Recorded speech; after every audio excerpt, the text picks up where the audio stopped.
Welcome to my latest case, Secret of the Scarlet Hand. To start playing, choose either Junior or Senior Detective. If you're new to adventure games or need some help, choose Tutorial.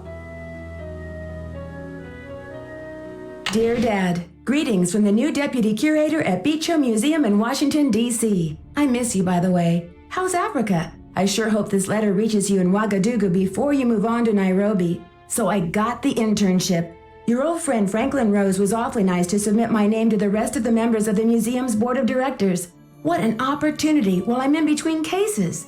As you probably know, the museum specializes in ancient Maya culture. My supervisor is going to be Joanna Riggs, a well-known archaeologist. Maybe you've seen her name in the news recently, in conjunction with the discovery of a strange Maya monolith. Apparently it's created quite a buzz among experts in the field. Well, Beech Hill plans to feature the monolith in an upcoming exhibition. Just imagine, this artifact has been buried for hundreds of years, and now it's going to be unveiled to the public for the first time. The museum is short-staffed at the moment, and they're expecting such a huge turnout that they've closed their doors to prepare. I can hardly wait to dig into this exciting project and learn how archaeologists and historians solve the mysteries of ancient cultures. I'll keep you posted. Love, Nancy. Nancy Drew, I presume. I'm Joanna Riggs. Welcome to Beech Hill. I was just checking the lock on this display case. This is one of the museum's most treasured pieces, a carving of King Pacal. Who is King Pacal?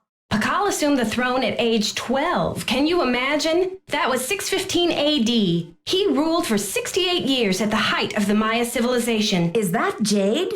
Yes, the Maya loved jade and used it for many of their carvings. There isn't another piece like this in the world, and it's priceless, which means I practically had to sell my own grandmother to get it. How did the museum acquire it? Leave it to Taylor Sinclair. He's a wizard when it comes to these deals. You'll meet him later. Now then, Nancy, you're coming on board at a critical time for Beech Hill. An exhibit of this caliber is not kid stuff. Franklin Rose assures me you're a real trooper, and I hope he's right because I'm not here to babysit. I don't care who your father is. If there's one thing I've learned from my father, it's the value of hard work. Just tell me where to start. There's a list of tasks for you in the lab. Once you've knocked those off, we'll regroup. Before I dig in, can you tell me about the exhibit we're gearing up for? In addition to our permanent collection, we're borrowing rare pieces from museums and private collectors around the world. Soon we'll be sitting on the most fabulous collection of Maya artifacts ever assembled in one place. And now that we've scored the monolith too, Beech Hill sera numero uno.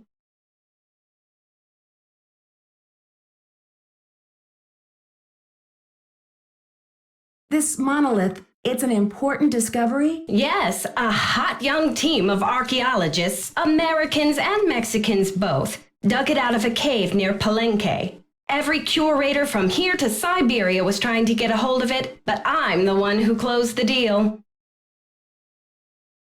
What does this monolith look like? It's a massive pillar of stone, nearly 1,500 years old, with Maya glyphs carved into it. We've installed it in the garden. Wait until you see it. How do you know it's 1,500 years old? According to Henrik, the monolith was made at the special request of King Pacal himself, but we don't know what its purpose was.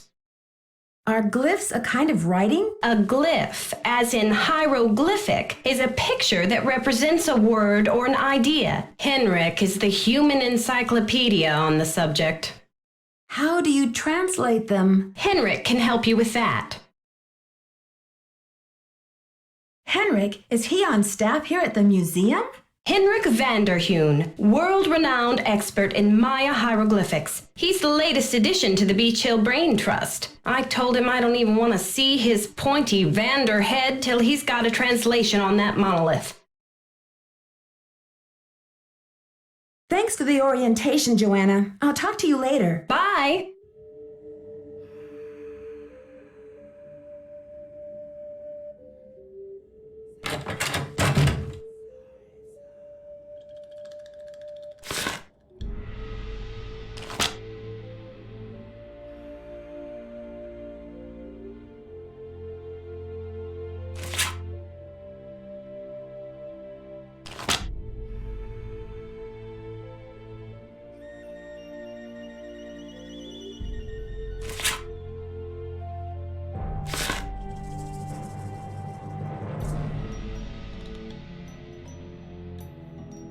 The knob is missing.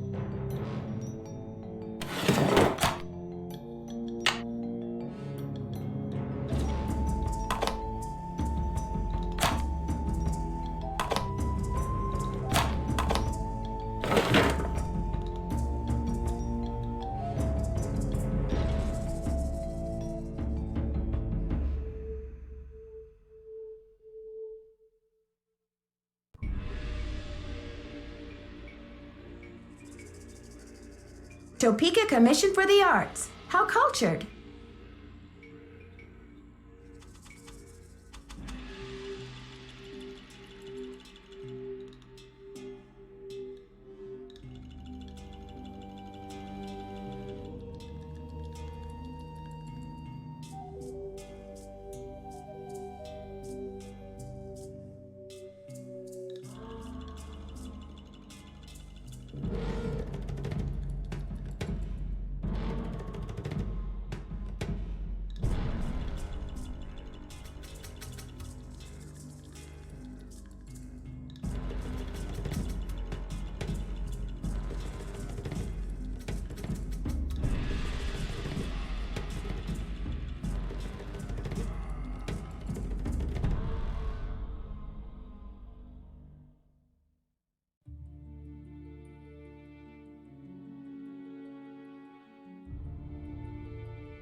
You must be Nancy, the new deputy curator. I'm Henrik Vanderheun. Pleased to meet you. What are you working on? Just some light housekeeping. Why are you wearing that mask? Oh, these dusty old artifacts are murder on my allergies. Anyway, what can I do for you?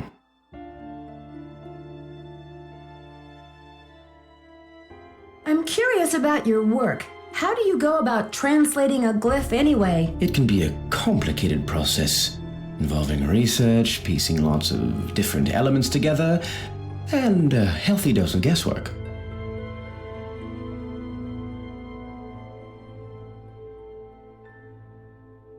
Joanna turned me loose without too many instructions. Do you have any advice for me? Well, as you've probably heard, the museum is closed in preparation for the exhibit, so you'll have free run of the place. Please explore. The sooner you get to know your way around, the better. Think of the lab as your home base, your center of communications. Anyone who wants to get in touch with you will leave a note or a voicemail here, so check in often. I'm very busy with my work, so you're going to have to be pretty independent, but I suspect you wouldn't have it any other way. See you around, Henrik. That will be fine.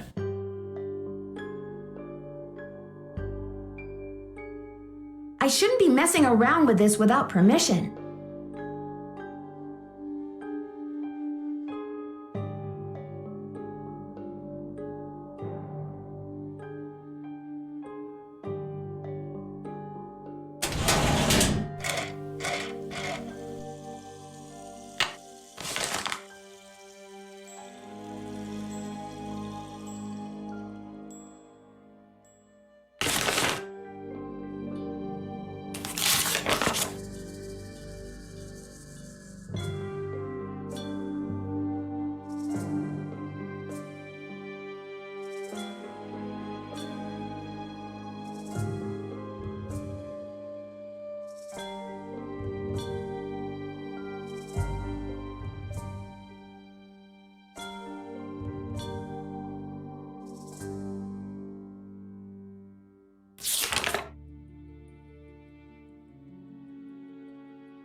You have no voicemail. Press 9 for an outside line.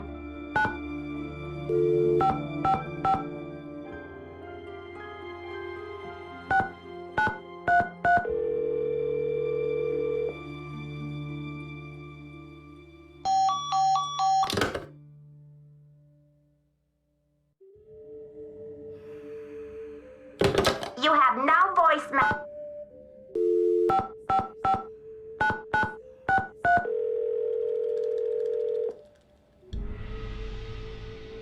Silvio's curatorial bonanza. I'd like to place an order, please. Have you ordered from us before? Yes, I think so. We have an account number. Okay, good. That saves me a lot of paperwork. What's the account number?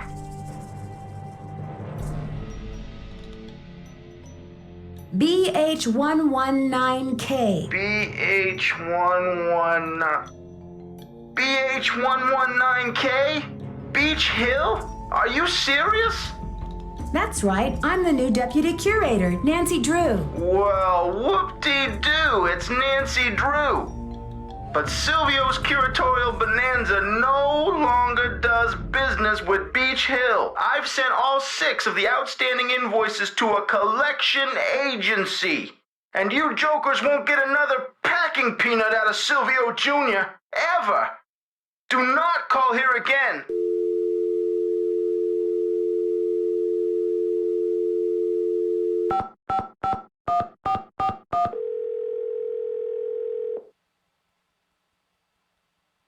Boswell, Jackson, and Rose. May I speak to Franklin Rose, please? Who may I say is calling? This is Nancy Drew. Just a minute, please. Nancy, great to hear from you. How's the internship treating you? Are Joanna and Henrik showing you the ropes? So far, so good, I think. There's a lot of work to do before we launch this exhibit, but somehow we'll pull it off. Glad to hear you're settling in. I'm off to a meeting, but feel free to call me if you have any questions. I'm sure everything's going to be smooth sailing, Mr. Rose. Bye, kiddo.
I need something to get this open.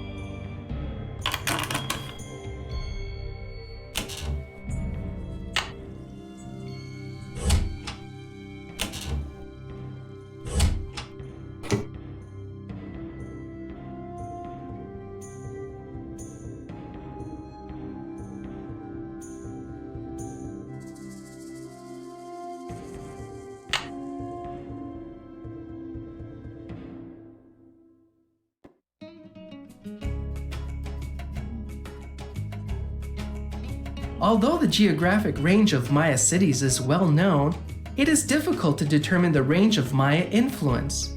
Some experts believe the Maya may have traveled as far south as the Amazon and as far north as North America. Although the geographic range of Maya cities is well known, it is difficult to determine the range of Maya influence. Some experts believe the Maya may have traveled as far south as the Amazon and as far north as North America. Although the geographic range of Maya cities is well known, it is difficult to determine the range of Maya influence. Some experts believe the Maya may have traveled as far south as the Amazon and as far north as North America.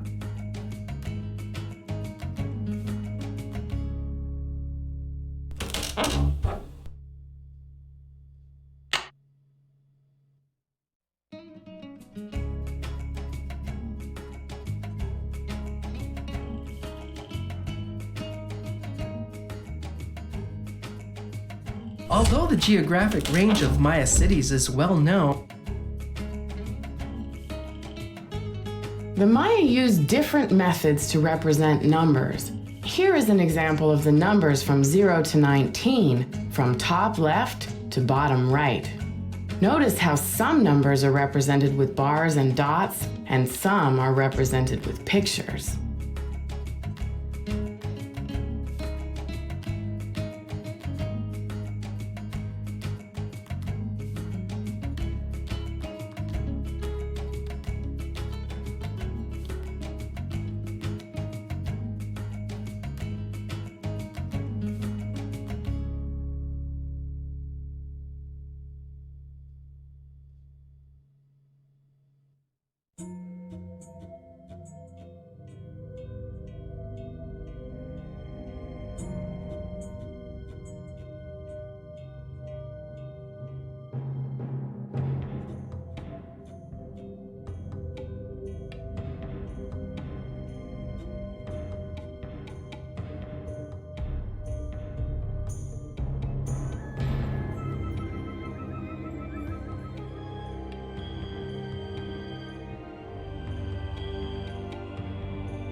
The Maya were pantheistic, believing in many gods who ruled over different aspects of Maya life.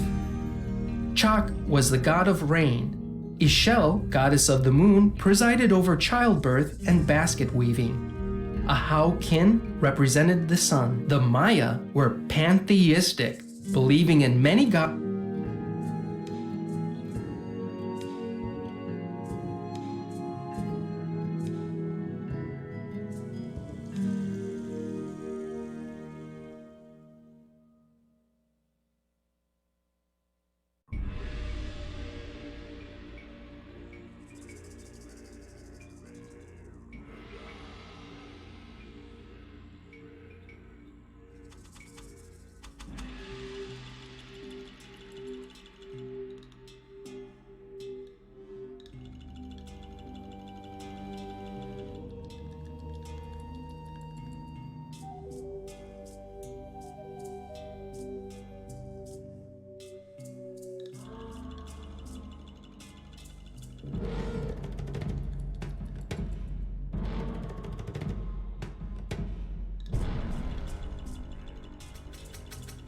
Lady Zach Cook ruled Palenque before her son ascended the throne in 615 CE.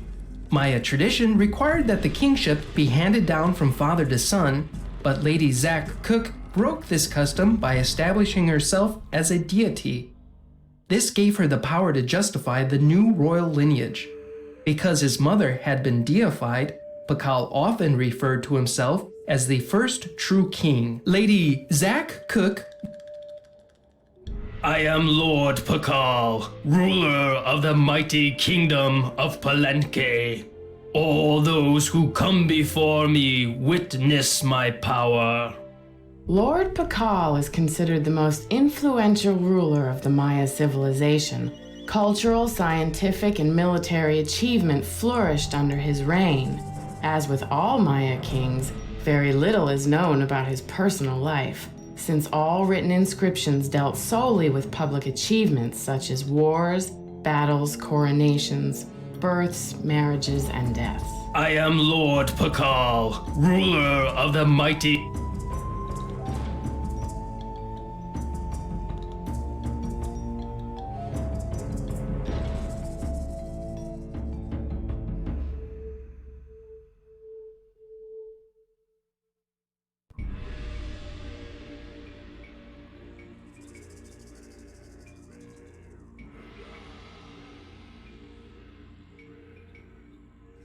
Maya scribes recorded the official history of the kings and queens, but very little is known about daily life in the Maya world. Although there are thousands of inscriptions found on artifacts and architecture, there are only a handful of Maya books in existence today.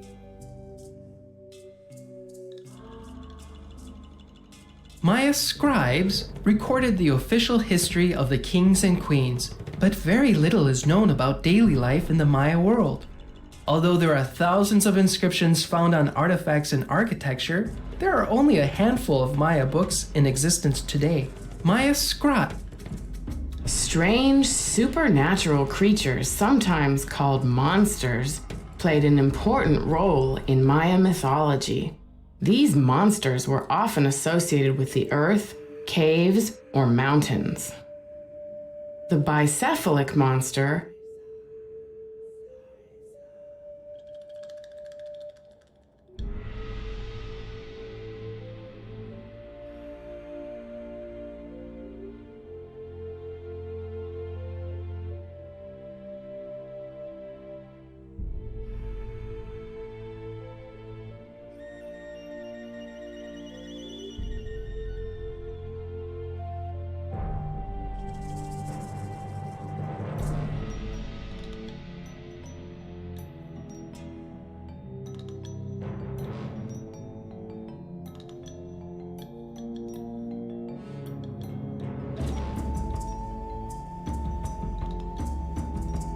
The date on this slab uses the Tzolk'in, or divine calendar, made up of 20 weeks each with a named day and 13 weeks each with a numerical day. The two types of weeks progress independently of each other. The date on this slab uses the Tzolk'in, or divine calendar, made up. The Maya ball game was a religious activity as well as a spectator sport. Players would propel a rubber ball through a small stone hoop using their thighs, hips, and forearms. It is believed that the players were often sacrificed after a game. The Maya ball...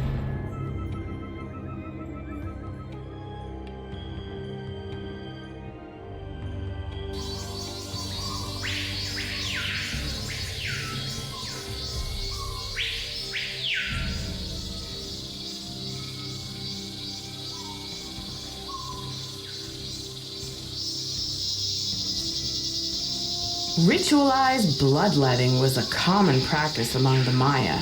In this panel, 3 captives wear garments associated with bloodletting. A variety of instruments including stingray spine. Archaeologists work in some of the most remote areas of the world. Ham radios are often the only means of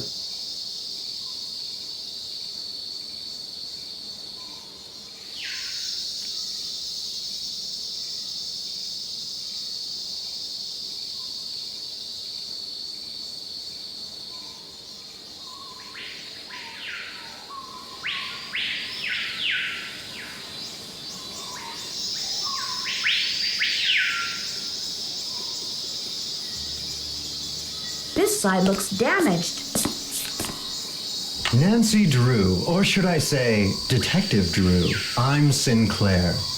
Hi there. I guess you've done your homework. I was at a meeting with the BOD recently, and I caught wind of your appointment and your credentials. Very impressive, if I do say so myself.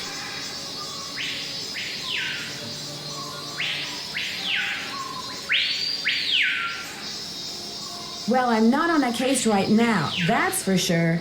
I'm the new deputy curator, remember? So, how's this for a specimen? Ever seen $1 million worth of rock before? Do diamonds count? Ouch. Well, they did say you were sharp. Seriously, though, thank goodness you're here. I'm afraid the museum may be in terrible jeopardy.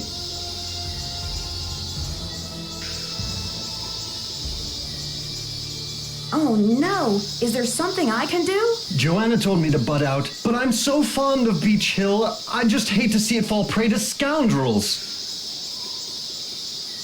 Joanna told you to butt out? Of what? It's a sensitive subject. Meet me at my office later and I'll explain everything then. You've got me worried. Can't we talk now? Just meet me later. 707 Bing Cherry Boulevard. I've got to go. Enjoy your first day at Beech Hill.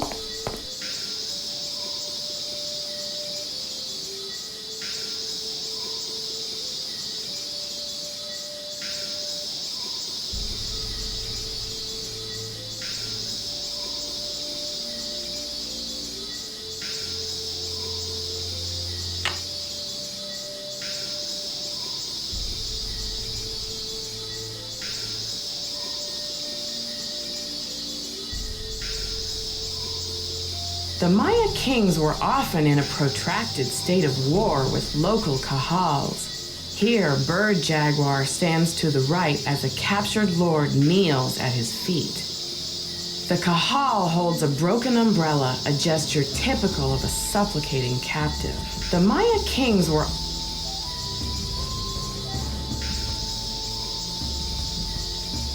The four miniature gods clinging to the vision serpent are the headband twins, Hun, Ahau, and Balaam, and the twins of sacrificial dance, Chak, Shib, Chak, and the baby jaguar. The Maya were particularly fascinated with twins, and many of the Maya gods were paired together. The four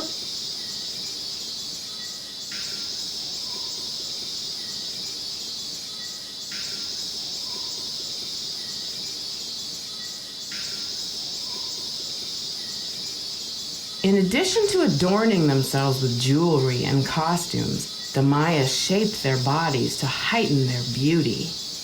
Beads were dangled in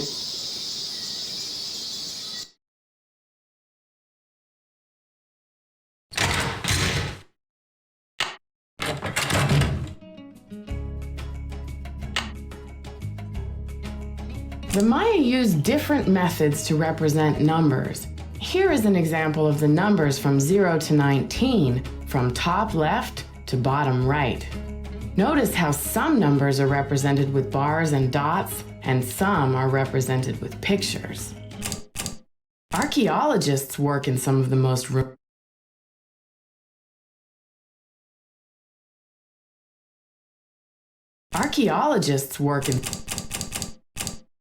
Strange supernatural creatures, sometimes called monsters, played an important role in Maya mythology.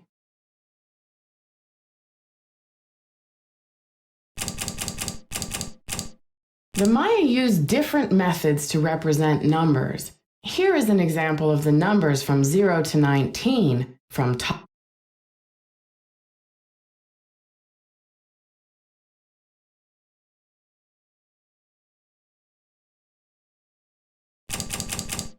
In addition to adorning themselves with jewelry and costumes, the Maya shaped their bodies to heighten their beauty.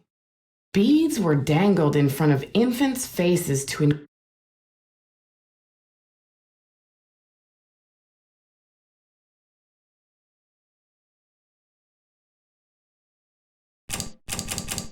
There, that looks like it's in order.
That looks right.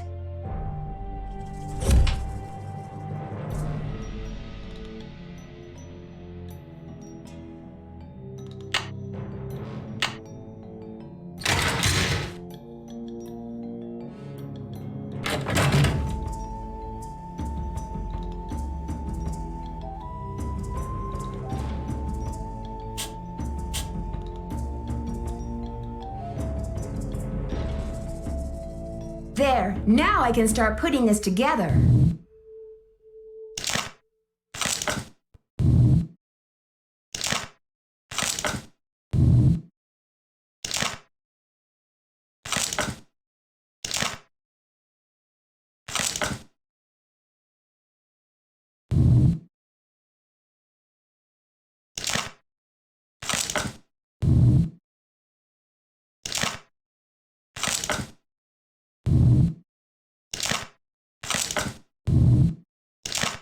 That's done.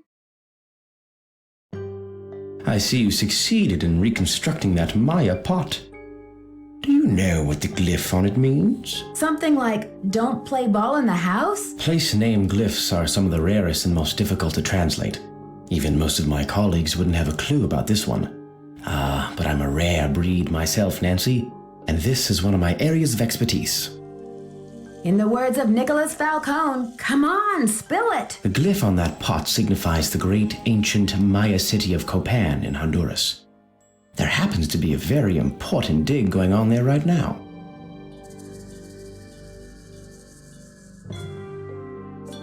Do you know any of the archaeologists there? I have a few connections. Yes, I'm keeping up with the action by ham radio. I can't seem to find the addenda to the monolith loan agreement that I'm supposed to bring to Alejandro Del Rio. Sunny June bobbed around this place like an untethered balloon. Who knows where he left those documents? You'll just have to hunt them down.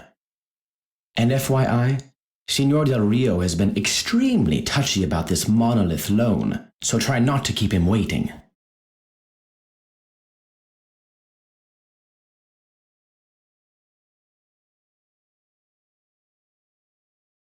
I'm supposed to order more packing supplies, but the company says they won't do business with us anymore. Does Beech Hill have bills it can't pay? No comment. But Henrik, how am I supposed to get this order taken care of? I hereby absolve you of that task.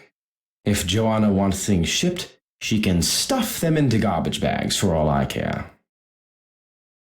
What is the SpectroX Archeo Analyzer for? It's used for identifying chemical compounds that are found on artifacts, traces of ink, blood, charcoal, and other substances. The beauty of the machine is that it can collect these traces without damaging the artifact in any way. But it cost us a fortune, so don't fiddle with it unless you get Joanna's permission. See you around, Henrik. Will do.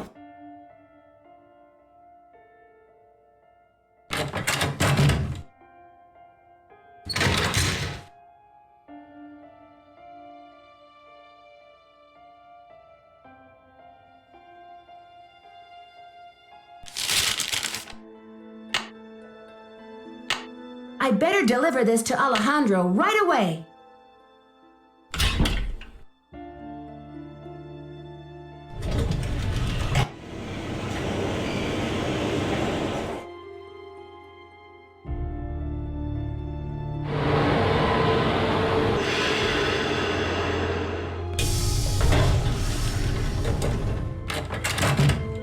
It's about time! Oh, my fears are like maggots infesting my poor old carcass.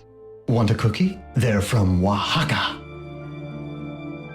No, thank you. You said Beech Hill is in jeopardy. I need to know why. The art world is being ransacked, Nancy. Prudence Rutherford, a major patron of the arts, had her fire ruby necklace stolen from her villa in Topeka. 2 weeks later, a whole display case full of rare Maya artifacts was heisted from a museum in New Mexico.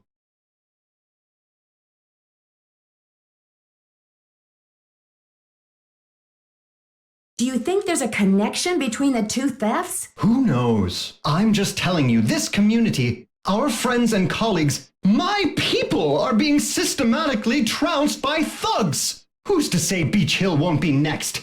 You've got to do something. Doesn't Beech Hill have a security system in place? The museum has a basic alarm system, but it's not exactly state-of-the-art. I've urged Joanna to approach the board about making some security upgrades, but she just keeps saying that the timing isn't right to ask for money. I understand your concern, but what can I do to help? We need your eagle eyes. We need your bat ears. We need you to sniff out the stink of trouble.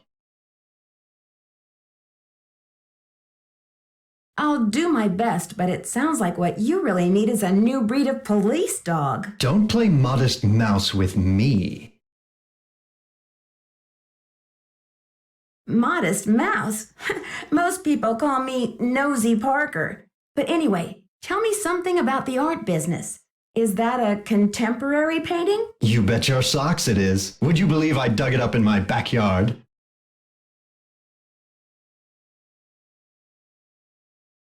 No, but I could humor you. I guess that would make the painting a genuine artifact? How about that rubber shark? The artist's name is Poppy Dada.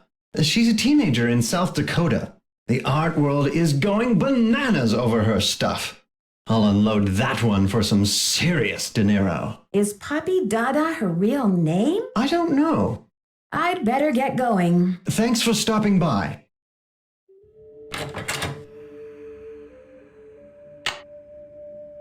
I don't think he'll be there at this hour.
Hello? Hey, Bess, it's me, Nancy. What's new? It's pouring rain.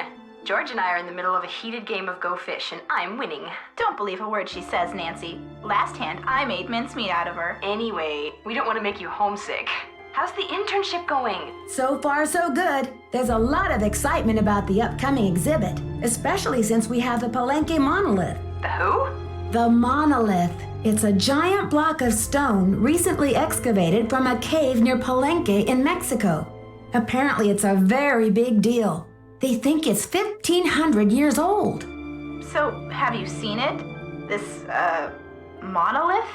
Yeah, it's humongous. Must weigh a ton. Like how big? As big as a refrigerator? Maybe Bigfoot's refrigerator. Sorry, Nancy, but how would a person tell this monolith apart from, say, some other big rock? Well, for one thing, it has Maya glyphs carved into it. Glyphs? Pictures that represent words or ideas, also known as logographs. Joanna says the glyphs might be a message from King Pacal. What kind of message? We don't know yet. Henrik Vanderheun, Beech Hill's epigrapher, is working on a translation. Who was King Pacal? He's considered one of the great Maya rulers. He reigned at the height of the Maya civilization. Well, Nancy, you're sounding very curatorial. Very curatorial indeed. We've been worried that you would be a little bored without a mystery to solve, but it sounds like your brain will have plenty to chew on. The whole Maya culture is a mystery to me at the moment.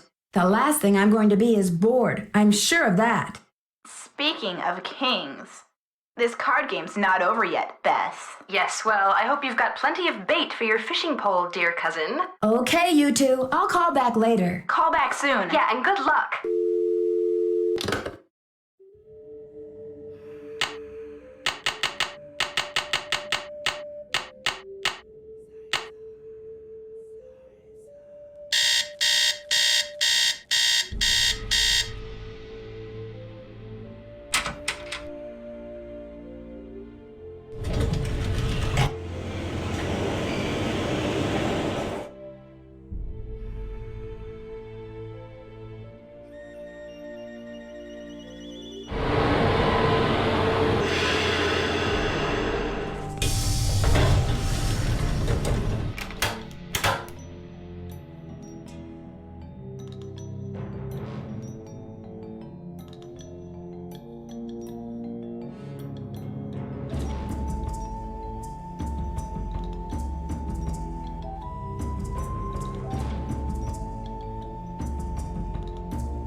How may I help you? Hi, I'm Nancy Drew, the new deputy curator over at Beech Hill. So, you're Joanna Riggs' newest pirate in training. How does it feel to join the ranks with the modern-day conquistadors? I beg your pardon, but how does a deputy curator become a pirate in your book? You had better brush up on your history, young lady. When the Spanish explorers invaded Mexico, they became known as the conquistadors, or conquerors. They robbed the indigenous peoples of their wealth, not just their gold, but their artwork, their sacred objects. Anything they did not steal, they burned to the ground. Alejandro, I understand that many crimes were committed in the name of exploration, but that was hundreds of years ago. What does this have to do with Beech Hill? There is more. In the 19th century, archaeologists discovered the ruins of ancient civilizations predating even the Aztecs. Many of the dig sites were robbed, and the stolen artifacts were sold off to art museums and collectors around the world. Today, finally, it is illegal among most civilized nations to remove an artifact from its native country. But sadly, there are thousands of precious antiquities with highly questionable provenance floating around the Western world.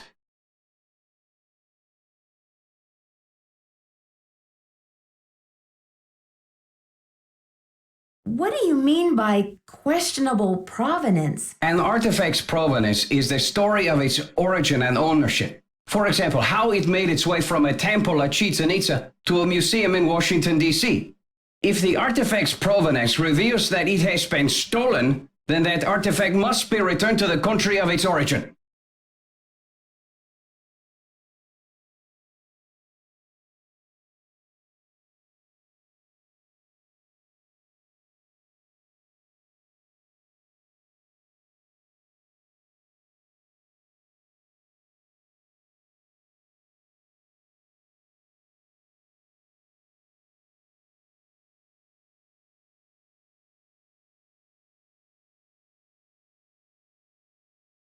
Then the relics at Beech Hill must all be legitimate, right? No, not at all.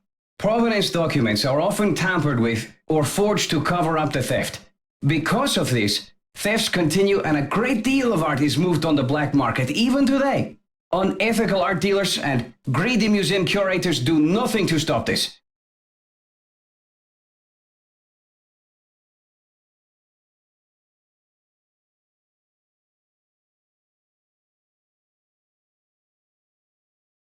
And to you, these people are no better than pirates, is that right? If Joanna Riggs or that overstuffed pillowhead Sinclair had any decency, they would take measures to see that all Maya artifacts were returned to Mexico at once where they belong. Well, I think I'll have to chew on some of these issues for a while, Alejandro. In the meantime, I do need you to sign off on these changes to the loan agreement for the monolith. Do you mind? I am still not happy that such a rare find will have its debut exhibition on American soil. But in my country too, there are people for whom money talks. I will take those documents now. Thank you. I have some business with Joanna at the museum later, so I will return the contract to her then, after I have looked it over.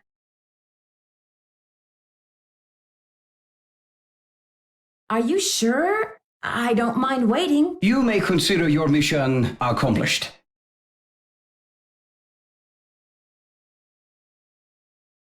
Well, okay then. Goodbye.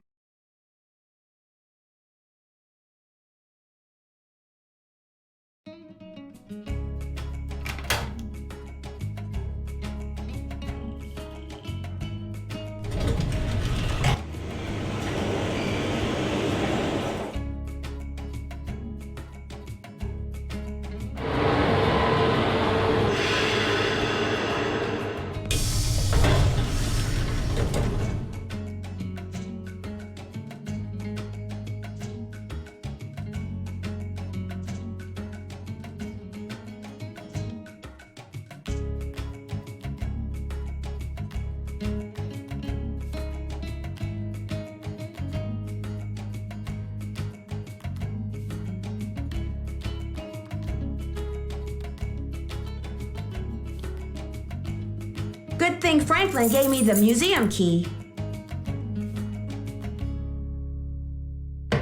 Come in. How are the tasks coming along?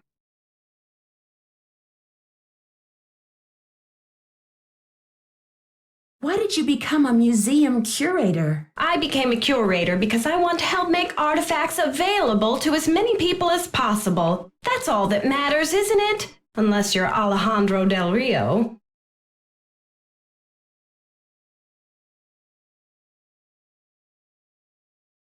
Do you think Alejandro would go to extreme measures, like stealing, to reclaim Mexico's artifacts? Who knows?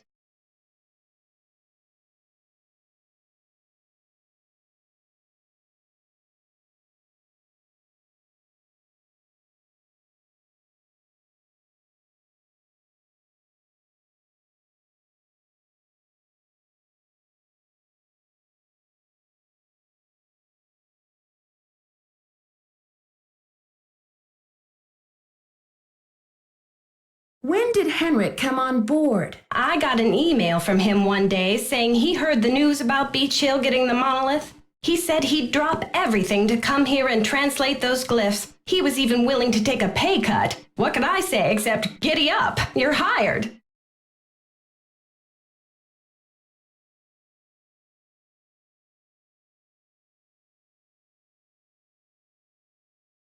Where was he working before? At the Chaco Canyon Cultural Center in New Mexico.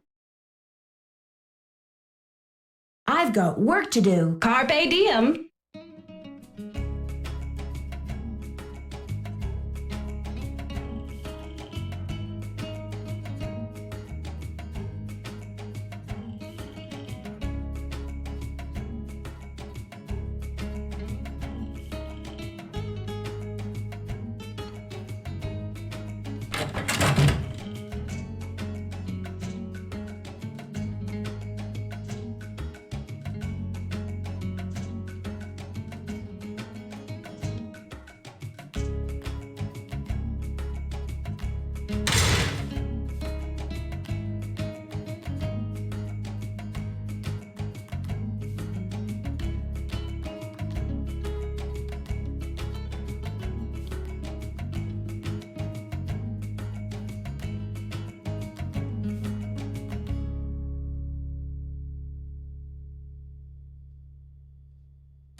You have no voice, mate.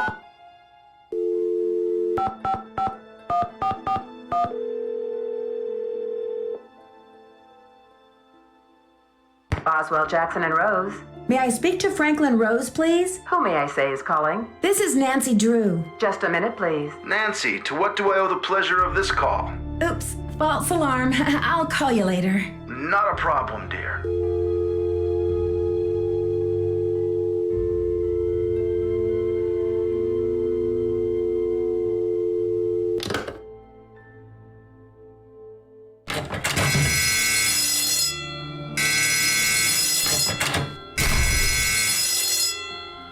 Beech Hill's been hit.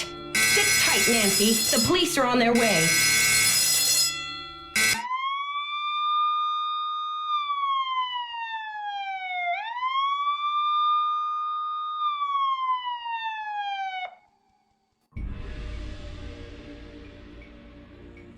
I should talk to Joanna before I touch anything.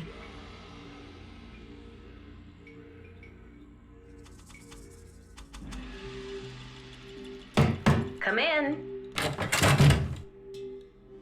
Someone has cooked up my worst nightmare and served it to me on a plate.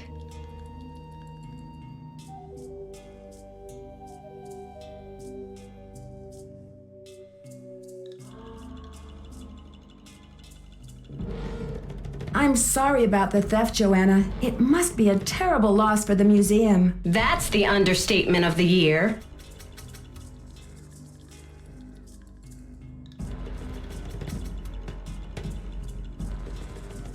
Did the police find any clues around the display case? The police took some samples for the crime lab, but they couldn't promise any overnight results. So if you want to put your little magnifying glass up to the scene, it's fine with me.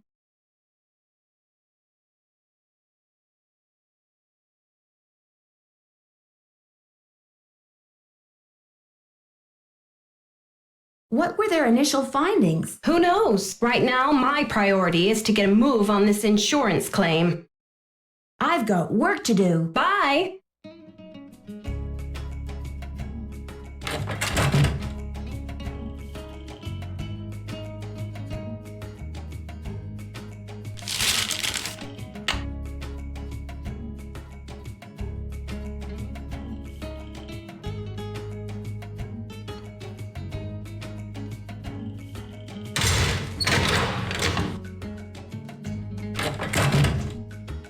I shouldn't be messing around with this without permission.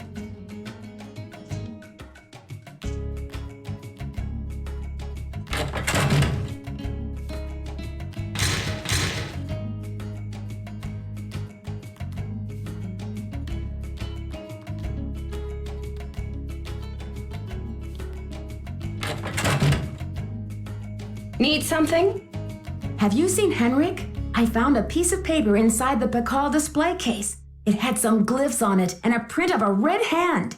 I'm hoping he can give me a translation. What am I, fish food? Henrik's not the only one around here who can read a glyph, you know. Sorry, Joanna. I thought I was supposed to go to Henrik with all my glyph questions. The police showed me the note. It said, "The magician suffers yellow death," whatever that means. Apparently, the thief just couldn't come up with the glyphs for "the curator suffers flaming purple disgrace." I'm curious about the red handprint the thief left. Does it have any significance in Maya culture? Afraid I can't help you there. What I want to know is what the hand was printed with. It's obviously not finger paint. Why don't you do a little analysis on it in the lab? I haven't seen Henrik since the theft. Where do you think he could be? Who knows?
Okay, I've got a graph of the chemical used for the handprint.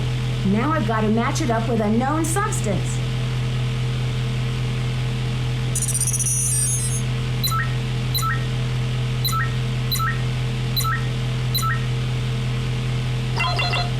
That's it.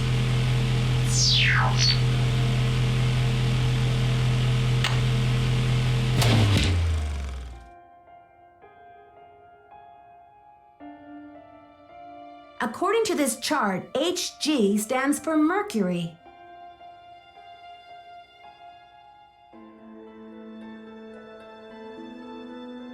S stands for sulfur. So the handprint was made from mercury and sulfur.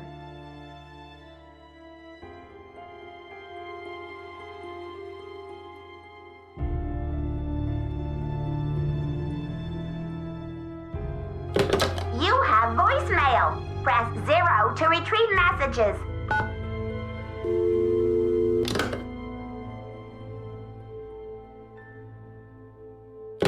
You have...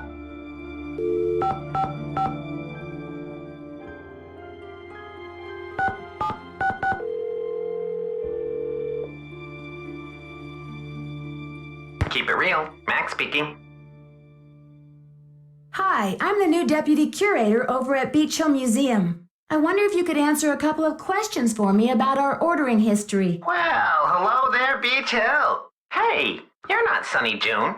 Whatever happened to that guy? I suppose he caught a ride on a flying saucer, huh? What a riot. I'm sorry. Anyway, you don't need to reorder, do you? Unless you ate last week's shipment for breakfast, that is.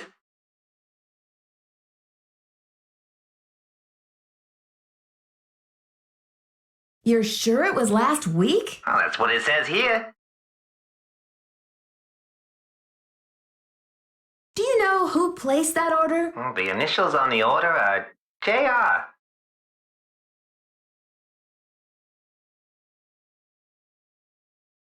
Was the package shipped to the museum? Oh? Oops, I guess we didn't ship it at all. It looks like the package was picked up here at the warehouse.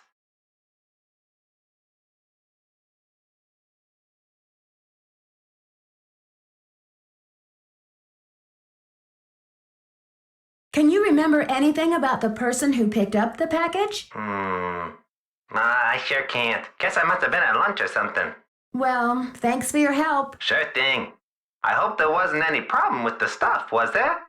We only used a top-grade mercuric sulfide. Judging by the impression it left, I'd have to agree that the quality was fine. Well, you sound a little green in the chemicals department, if you don't mind my saying so.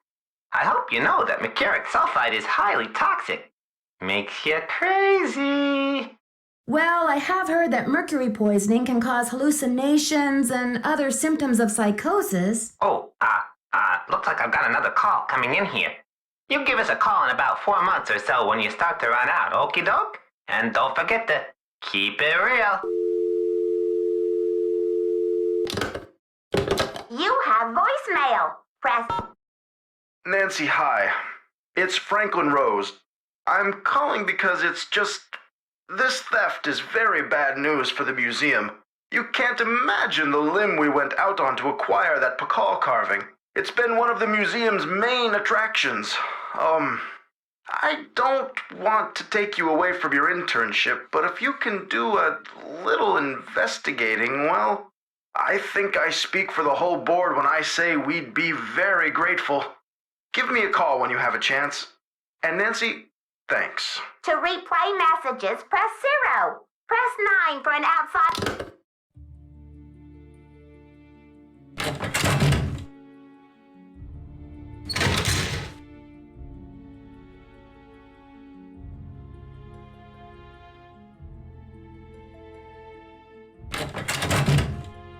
Need something? I did the chemical analysis you suggested. That red hand was printed with a compound containing mercury and sulfur. Does that mean anything to you? Sure, cinnabar. The Maya would rub it into their most important carvings to add definition to the artist's lines. Where would a person get a supply of cinnabar? We use cinnabar here at the museum the same way the Maya did, to keep things as authentic as possible. Henrik orders those kinds of supplies, but we've been out of stock for quite a while. The last I heard, there was some kind of holdup with the distributor. I've got work to do. Go to it.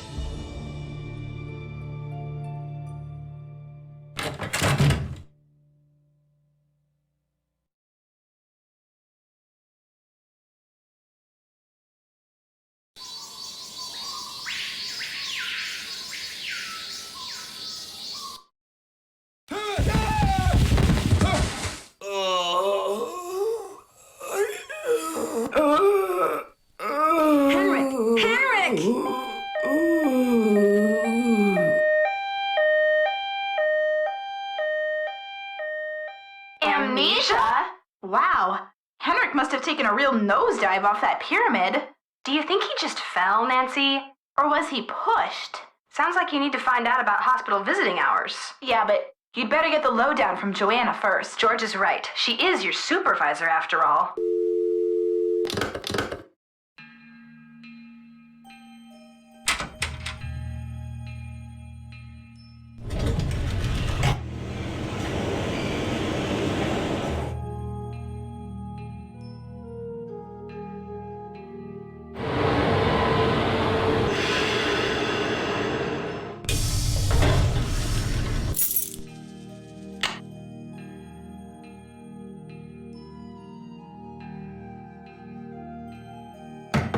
Come in. First the Pacal carving is stolen, and now my star glyph man bumps his head and forgets his own name? What's next, Nancy? Del Rio pulls the plug on the monolith, the board clams up on my funding, my mother posts my old prom pictures on the internet. Take it easy, Joanna. I'm sure everything is going to be okay. What I need from you right now is action, not commentary, Nancy. Will you follow up with the hospital and see if there's anything we can do to get Henrik's marbles back? I'll call right away. You can also pick up Henrik's mail if he gets any. Keep the lab in order and just try to help me keep the entire museum from going up in smoke.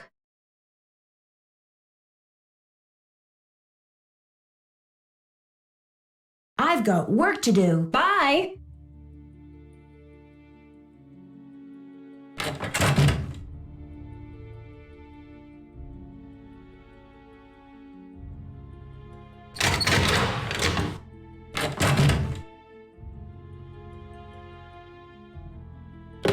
You have voicemail. This message is for Nancy Drew. Hi, Nancy. This is Nurse Bluefoot calling from Eleanor Roosevelt Memorial Hospital in regards to Henrik Vanderheun. I believe you're a colleague of his? Since Mr. Vanderheun was admitted, he has repeated your name several times in states of semi-consciousness. As we've been unable to contact any of his family members, we're hoping you might be willing to act as Henrik's support person as he begins the difficult process of restoring his memory. Please call me as soon as possible to discuss this. My direct line is 202-555-4000. Thank you. To replay messages, you have... Nancy, hi. It's Franklin Rose. I'm calling because this theft is very bad news for the museum. You can't imagine the limb we went out on to acquire that Pacal carving. It's been one of the museum's main attractions. I don't want to take you away from your internship, but if you can do a little investigating, well, I think I speak for the whole board when I say we'd be very grateful. Give me a call when you have a chance. And Nancy, thanks. This message is for Nancy Drew. Hi, Nancy. This is Nurse Bluefoot calling from Eleanor Roosevelt Memorial Hospital in regards to Henrik Vanderheun. I believe you're a colleague of his? Since Mr. Vanderheun was admitted, he has repeated your name several times in states of semi-consciousness. As we've been unable to contact any of his family members, we're hoping you might be willing to act as Henrik's support person as he begins the difficult process of restoring his memory. Please call me as soon as possible to discuss this. My direct line is 202-555-4000.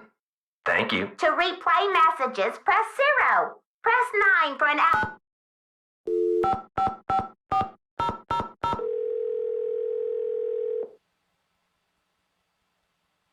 This is Nurse Bluefoot. Nurse Bluefoot, this is Nancy Drew. You left me a message regarding Henrik Vanderheun. How is he? Nancy Drew? Oh, thank goodness. Oh, I'm so relieved. We've been unable to locate any family members, and we do like amnesia patients to have at least one personal support person when they begin reality orientation. What's reality orientation? Well, reality orientation is a kind of treatment that helps a patient get reacquainted with the facts and circumstances of his or her life. Henrik has not actually lost his memory. It's just that his brain is injured in such a way that he can't access the place where the memories are stored. I see. So we need to help him find the trail of crumbs. Is that it? Exactly. First, we do repetitive memory exercises to help Henrik relearn the basic facts like his name and address, the name of his parakeet, if he has one, the date, and so on.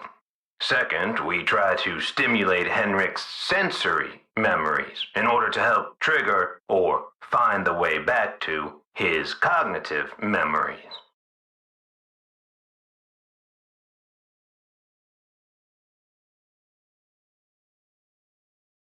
What are sensory memories? A sensory memory is like it sounds, something that is familiar, that you recognize by sight or touch, smell or sound or... oh, what is that last one? Oh yes, taste. A cognitive memory is something that you know or remember intellectually.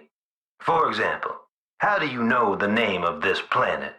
Somewhere along the way, you learn that it's called Earth, and you just remember. But say you bump your head and forget the name of this planet. You don't know where in the solar system you're floating. That would be most unfortunate. Exactly. But then I show you a picture of our marvelous blue and green globe. Suddenly you remember. That glorious sight is Earth. I live on the planet Earth. This is how a sensory memory can trigger a cognitive or intellectual one. I still don't understand where I come in. You can't help Henrik remember his childhood, but you can probably help him remember his work. And who knows where that will take him. All roads lead to Rome, as they say. One great tool is the Reality Orientation Board. This is a place to post information and pictures for the patient to look at over a period of time. You may want to bring in images or photos to place on the board. Things from the museum, perhaps. I see. Well, I'll be happy to help in any way I can. When are visiting hours? Visiting hours are 10 to 4 every day, if the patient is not engaged in treatment and if he seems stable. Great. Is there anything else? Just remember, Henrik's brain has been knocked around like a peanut in its shell. He may have attention difficulties, headaches, anxiety. Sometimes he may seem giddy, too. We need to keep these conditions in check. Don't push him too hard, or he may have some kind of meltdown. Thanks for the warning, Nurse Bluefoot. Be well.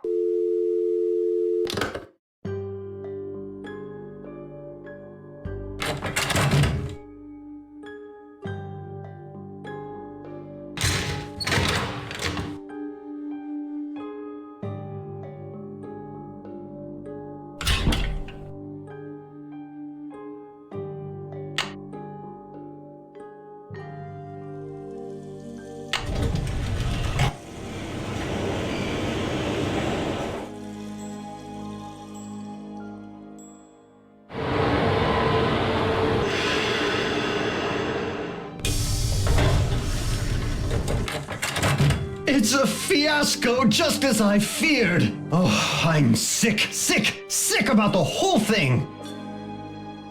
Yes, your fears seem to have been quite visionary. I was in the museum when it happened.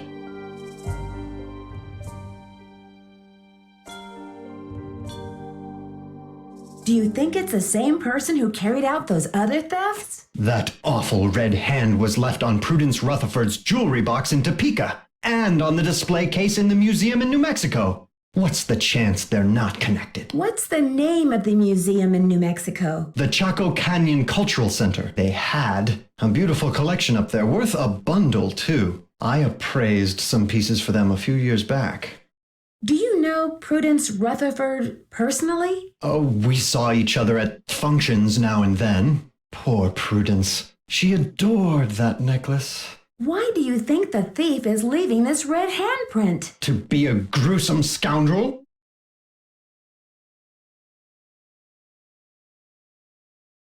Joanna says you performed an act of wizardry in helping Beech Hill acquire the Pacal carving. Getting those provenance docs together was a pig and a half. Oh, they're on the up and up, I assure you. But to have been at the height of my career back before the crackdown, those were the days.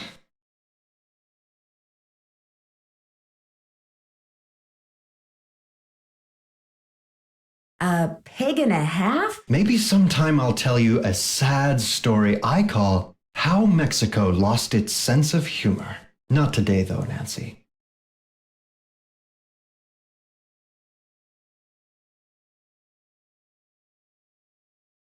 Alejandro says you're unethical, a modern-day conquistador, that you're robbing Mexico of its cultural history.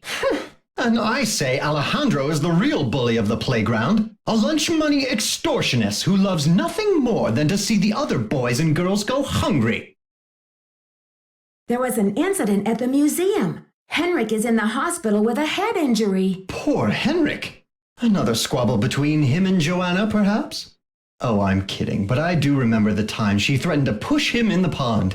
Temper, temper, I'm always telling her. The Pacal thief's glyph message translates to, "The magician suffers yellow death." What in the world do you think that means? You've got me there. When you sell a piece of art, what kind of commission do you get? Standard, 10%. It's no king's ransom, unless of course you sell something for $1 million. Too bad I'm not allowed to put that monolith on the market, huh? I'd better get going. Keep up the good work.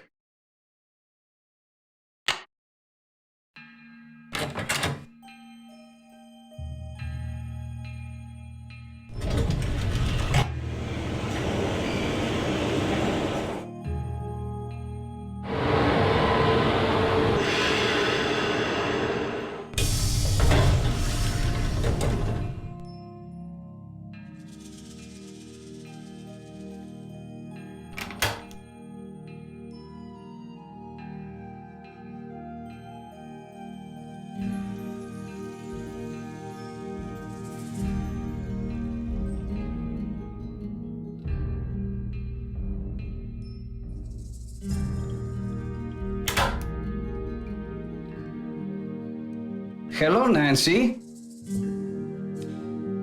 Why did Mexico choose to lend the monolith to Beech Hill and not some other museum? Johanna Riggs outbid everyone. I had no idea a small museum like Beech Hill could afford such an expensive arrangement.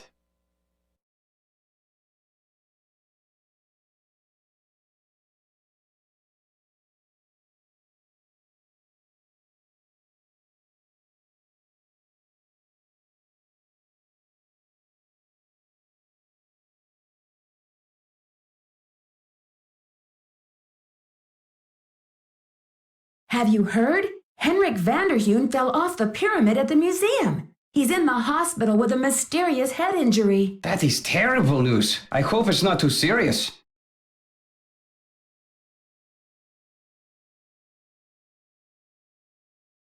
Do you know much about Maya glyphs? You've got me there. I know Spanish, English, Portuguese, and several indigenous languages, including Quiche and Nahuatl, but I have yet to learn the language of glyphs.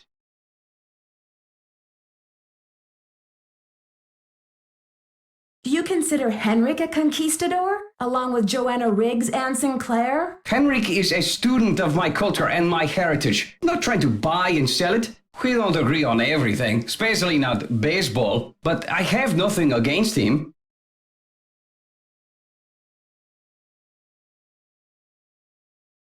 Have you heard? The Pacal carving was stolen from the museum. Well, I heard the alarms going off, but it wasn't until Henry called me that I heard the news.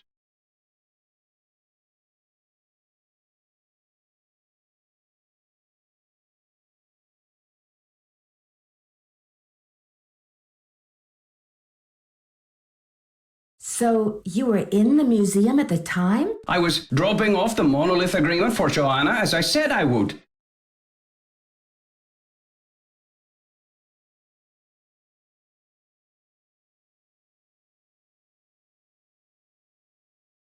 Did you see anything suspicious? I was running late. I just figured somebody tripped a wire and I kept going. Whew. I'll need to alert the police so they can ask you some questions. I have diplomatic immunity, so I do not have to answer any questions. But I will because I have nothing to hide. Don't you care about the disappearance of such a rare Maya artifact? That artifact was lost to me as soon as it left Mexican soil.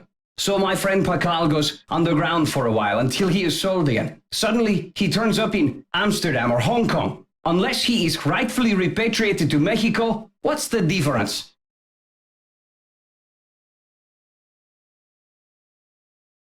Do you know what cinnabar is? The red powder that the Maya used? Sure, I know it. They use it at Beech Hill too, do they not? Cinnabar was used to make the red handprint that was left at the scene of the Pacal theft. What is your point?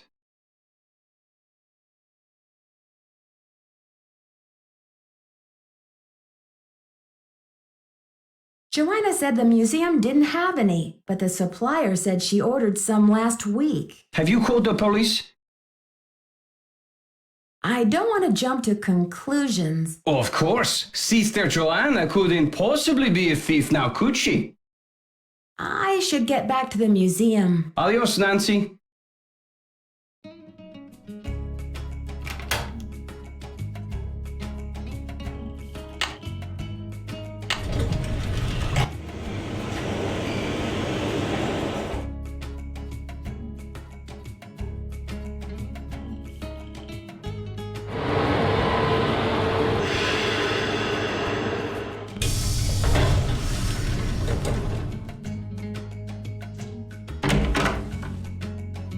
You look familiar. Is it time for my snack? Henrik, it's me, Nancy. You're looking very well. I'm here to help with your memory exercises so you can come back to Beech Hill as soon as possible. Beech Hill? Beech Hill is a museum here in Washington, D.C. The curator's name is Joanna Riggs. You were working there, and that's where your accident happened. Do you remember anything about the accident? Joanna Riggs. Is that the woman who called to pick my brain for an access code?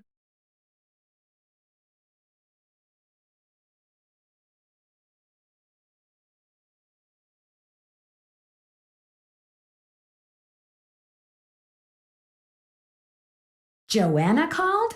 What did you tell her? Where in my poor banged up head would I be keeping access codes? I don't even remember my own birthday. So if you're here to squeeze me for details, you're wasting your time. Actually, Nurse Bluefoot thinks with regular visits, I may be able to help you get your memory back more quickly. How, pray tell, do you intend to do that? I'll visit, we'll talk. Sometimes I'll bring you pictures. Pictures? Well, isn't this nice?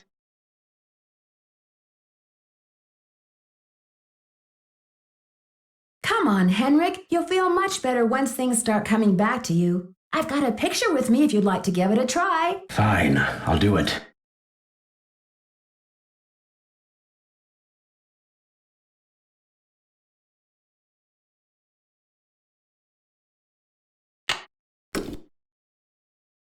Great. These are Maya glyphs, like the ones you used to translate. Now, don't be upset if you don't know how to read them anymore. I can tell you what they mean. I know what they mean, dear. I wrote them. I'm sure you have written them at one time or another in your career. So, what do you think this is all about? The magician suffers yellow death. Your translator is sloppy. I should know. I am the author of the original work. The author? What are you talking about? That first glyph is the fool, not the magician. Furthermore, any decent epigrapher knows those glyphs refer to the infamous plague of oozing hives. A fitting curse for a fool, don't you think? I rather like it.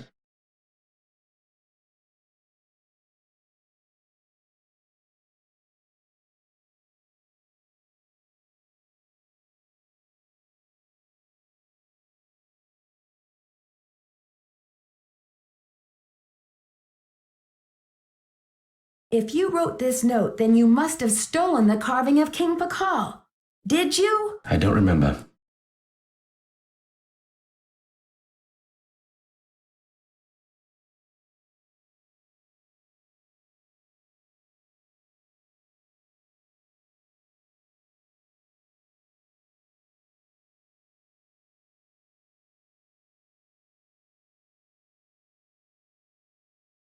I'm investigating the theft of the Pacal carving. Please, Henrik, try to remember something. Who in the world is Pacal?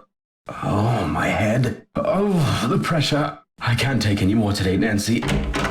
Okay, it's time for some memory therapy. Nancy, could you come back tomorrow?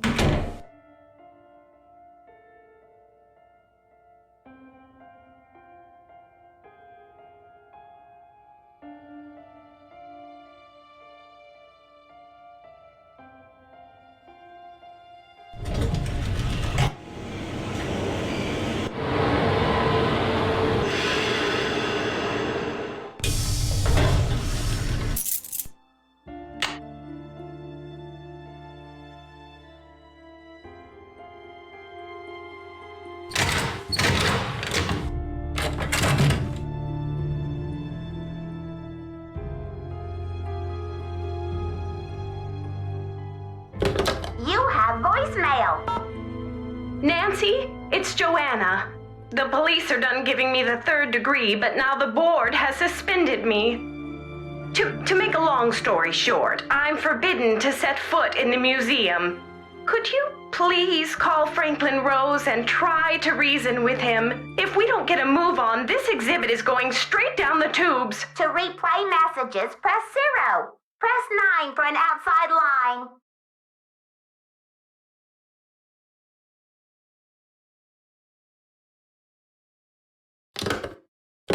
You have no voice.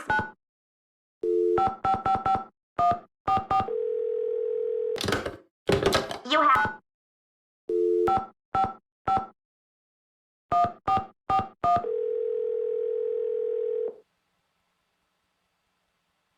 Boswell, Jackson, and Rose, how may I direct your call? This is Nancy Drew, calling for Franklin Rose, please. Just a minute, please. Nancy, hello. Do you have any news? Not really, but something tells me this case is going to get complicated. Oh, Nancy, you zero in on a case like a heat-seeking missile, don't you?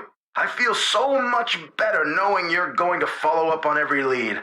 I'll help in any way I can. Thanks, Mr. Rose. That's what I'm here for.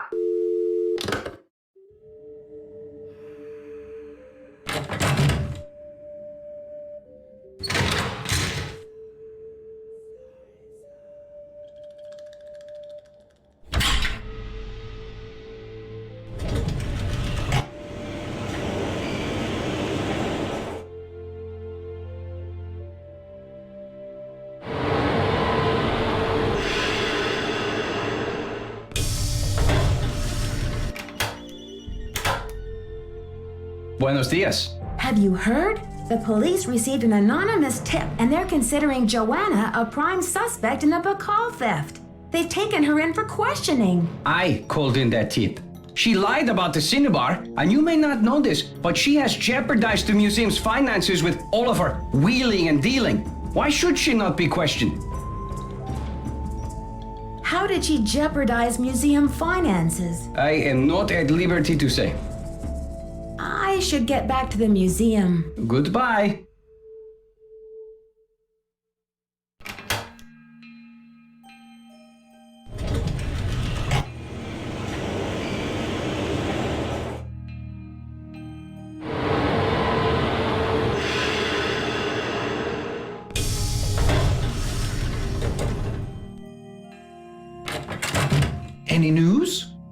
need a photo of the Pacal carving. Do you have one? Joanna took the official print for her insurance claim, but I have a couple extras. Here you go. Keep up the good work.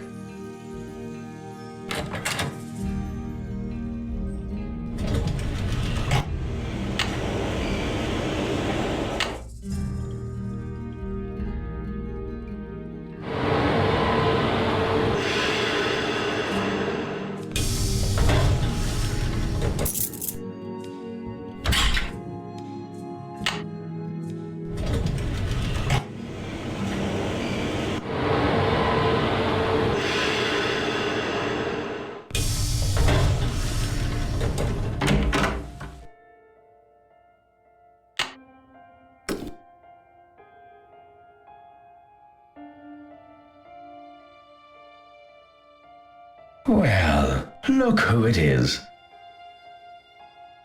Hi, Henrik. I've come to talk Maya kings. Let's see if this photo rings any bells. This will help you to remember. That face. He's as familiar as my own feet. Can you remember the last time you saw him? Pacal! Nancy, this is the stolen carving, isn't it? And I'm the one who took it. I must have. But why? Oh, Pacal! What could I have meant by this?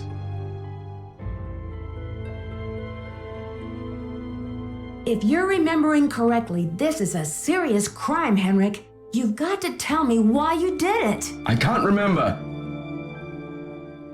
Easy, Henrik. The answers are in your head. You just need to find them. It's still in the museum.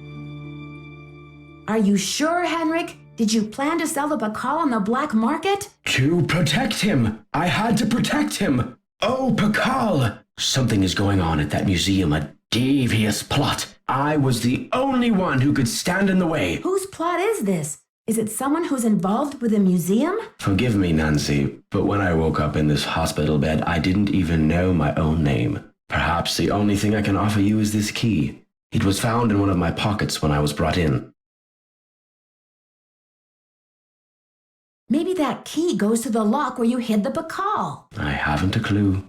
Take the key now, Nancy. Find out what it opens and return to me, please, with some answers. We'll get to the bottom of this, I promise. In the meantime, I'll sit with my friend Pacal and see if he will tell me anything new. You must keep this to yourself for now. It's your only hope of getting to the bottom of this.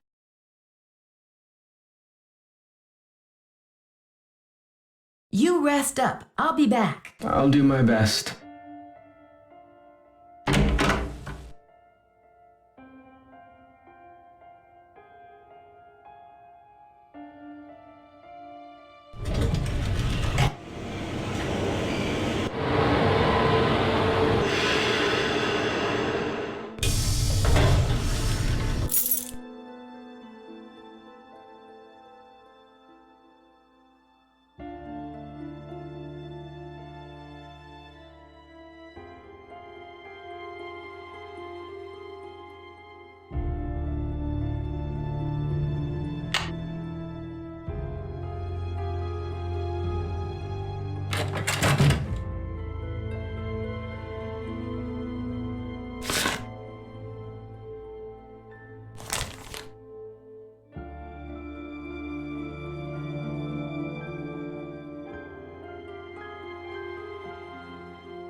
Topeka Commission for the Arts.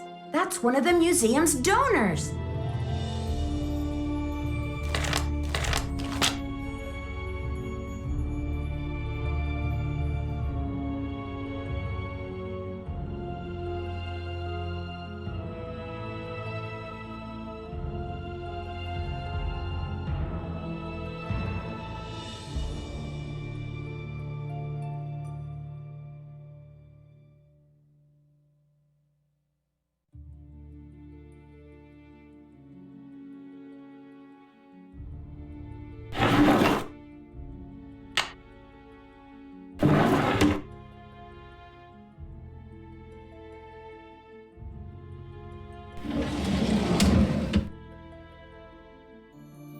knew one piece of jade could have so much history.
Boswell, Jackson, and Rose, how may I direct your call? This is Nancy Drew, calling for Franklin Rose, please. Just a minute, please. Nancy, you must be psychic. I was just getting ready to call you myself.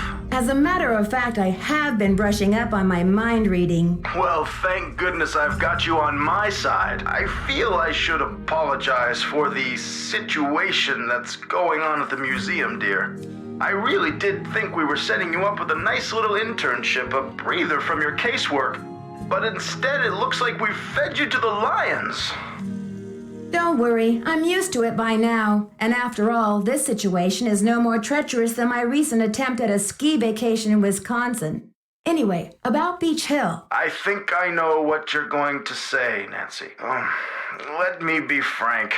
Joanna Riggs has been in the doghouse with the board for months. Her thirst for acclaim has led her to gamble the future and the reputation of Beech Hill time and again. Now that we've lost the Pacal carving, one of our most notable pieces, well, she's just got to be stopped. But with Henrik in the hospital and Joanna suspended, how can we possibly get this exhibit off the ground? Leave that to me. We'll postpone the opening if we have to. Look, I've got a client waiting, Nancy. What we need now is for you to take up the slack. I've spoken to the rest of the board, and we've agreed that the best thing is to put you in charge. Oh, Mr. Rose, I'm not qualified to be a curator. I don't have the experience. Maybe not, but you are the best qualified detective I know, which is just what we need right now. We're counting on you to catch this thief red-handed. Ha ha. Just kidding, kiddo. If you can get the Pacal back, we'll see about giving Ms. Riggs another chance. That seems fair, doesn't it? It's a deal, Mr. Rose. Bye, kiddo.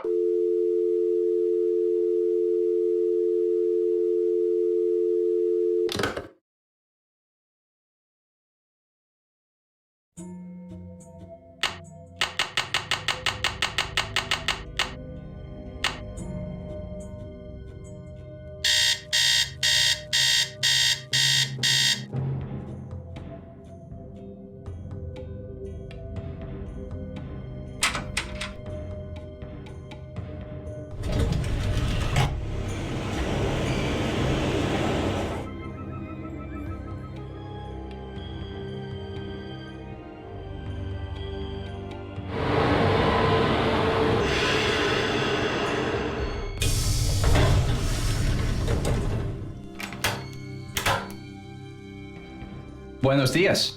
I should get back to the museum. Goodbye.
It's locked.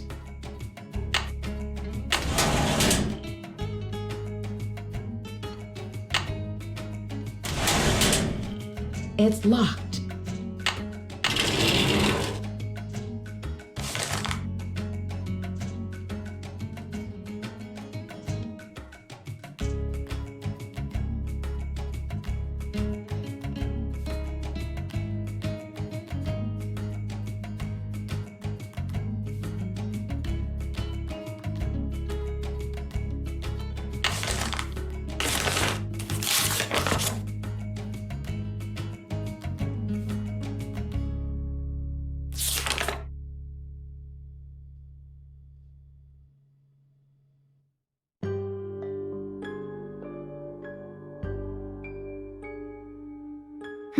Looks like I need to find someone who speaks Nahuatl.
Buenos dias. I need to know the Nahuatl word for snake. Can you help me? What do you need that word for? I'd rather not say. It's part of my investigation. Now, if only I could remember the word for snake. I hear you have been a great help to Henrik. I wonder if you can help me improve my memory too. Something tells me this translation is going to come with strings attached. I am almost certain that the provenance documents for the Pacal carving were falsified. I have asked Joanna to see the documents, but she evades me. If you can find that file in her office and bring it to me, I think it might help my memory of Nahuatl a lot.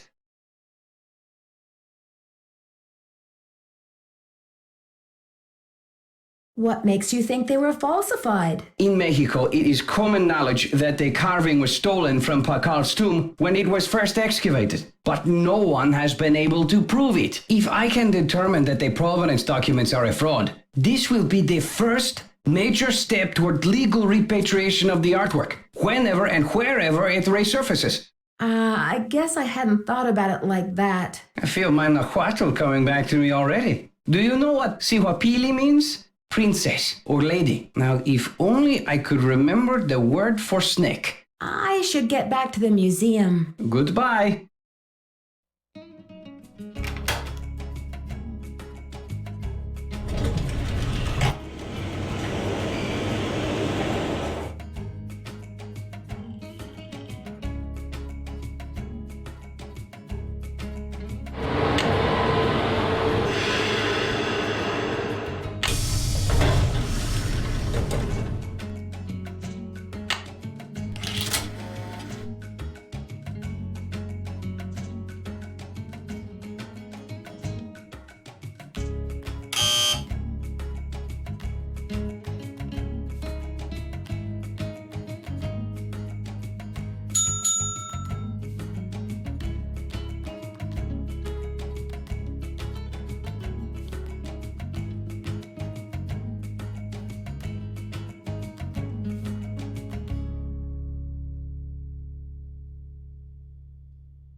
Hello, Nancy. You have a special delivery for me, I hope? Here's your file, as requested.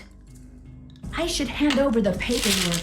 Good work, my friend. I suppose you would like something in return? I trust your Nahuatl has become fluent again. The Nahuatl word for snake is coatl. C-O-A-T-L. Muchas gracias. Gotta go. Adios, Nancy.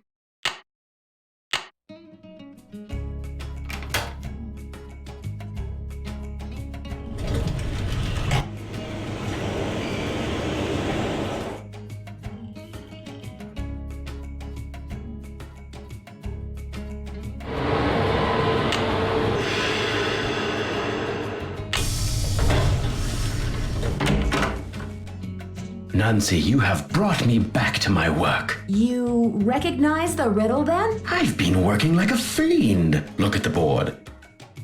There's Henrik's password. This has something to do with the plot at the museum, Nancy. I'm sure of it. Who is this whisperer of silent secrets? The whisperer came from a distinguished line of royal scribes. I can't seem to remember her name, but I do recall that she wrote an account of Maya history that greatly angered Pacal because of the way it depicted his ascent to the throne. How did Pacal wish to be depicted? From the age of 12, when he came to the throne, Pacal claimed to be divinely appointed the first true authentic king of the Maya. Then the whisperer came along and wrote that Pacal was only king because his mother pulled some strings. It was quite a blow to Pacal's image. So he put her in a stone prison? Pacal swore that the whisperer's words would never see the light of day. He put her body, her soul, and her writings all in a tomb and locked it up tight. Wait, Henrik, a prison of stone? We're not talking about the monolith, are we? That's the idea. Do you think the monolith can be opened? Good question. I'm certain that there's a dirty rat trying to get into that tomb. But this is where my memory fizzles out. If I could only figure out why I took the Pacal.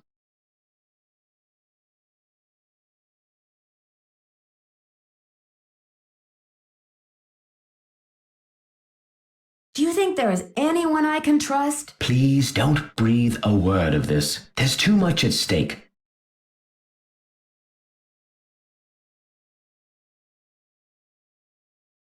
You rest up. I'll be back. I'll do my best.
Boswell, Jackson, and Rose, how may I direct your call? I'd like to speak to Franklin Rose, please. I'm sorry, but Mr. Rose is out of the office.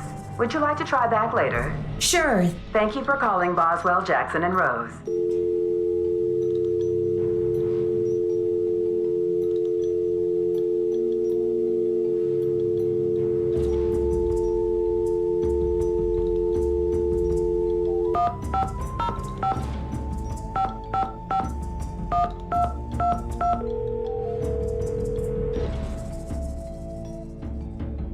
Chaco Canyon Cultural Center. Hi, I'm hoping to speak to someone about the theft that happened there recently. Are you the press? No, I'm a detective investigating a similar crime in Washington, D.C. This is Sheila Schultz, the director.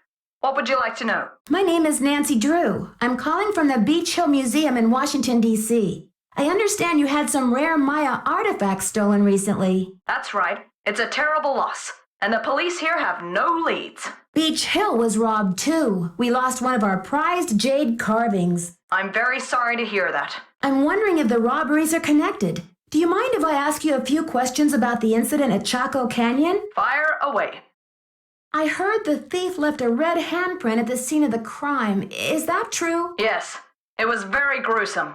It looked like blood, but according to the police analysis, the print was made with a mercuric sulfide paste. Do you know of any symbolic meaning attached to a red hand? Don't walk, don't go there, talk to the hand, as my 15-year-old would say?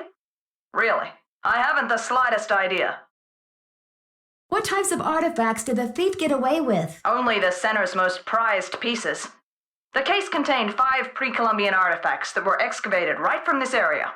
Which piece would you say is the greatest loss for the center? Definitely the jade carving. It was highly unusual. There was a glyph on it that no one could translate. Until we hired Henrik Vanderheun, that is. His opinion was that it's Mayan in origin, and that it may have been a place-name glyph for this area. As you can imagine, we regarded it as something of a regional treasure. Do you know that Henrik Vanderheun works for Beech Hill now? Yes, I know. His departure was a great loss for us. Why didn't you mention the connection when I told you I was from Beech Hill? I guess it didn't seem important. Was Henrik still working at Chaco Canyon when the theft occurred? No. It happened just a few days after he left. I remember because after the police left, the staff and I were so depressed, we went into the lounge and pigged out on the rest of Henrik's farewell cake.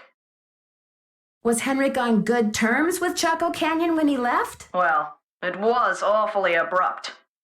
As soon as he heard about that monolith, boom, he was gone. For some reason, he just had to go study it. We weren't exactly happy about it, but it's not like quitting is against the law. Do you recall having some appraisal work done by an art dealer by the name of Taylor Sinclair? How could I forget? He went on and on about the impossibly rare artifacts he could get for us. I said, "Are you an art dealer or a smuggler?" But he assured me that the provenance documents would all be in order. Still, I never did any further business with him. He just seemed slippery. Could you send me a photo of that jade carving so I can take a look at the glyph? I'm afraid I sent our only print off to the insurance company. They said they'd return it, but who knows when our claim will be processed. I'm sorry. I've just got to get my hands on a replica of that jade carving you lost. Do you have any ideas? Not off the top of my head, but maybe one of my staff will have a bright idea. I need some time to ask around. Can you call back later? Sure thing. Feel free to call if you have any more questions.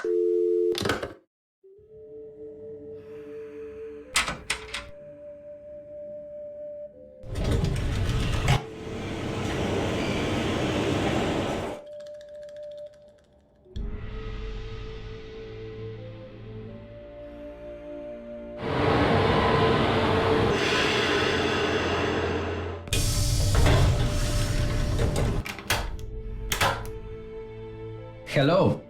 I should get back to the museum. Yes, you should.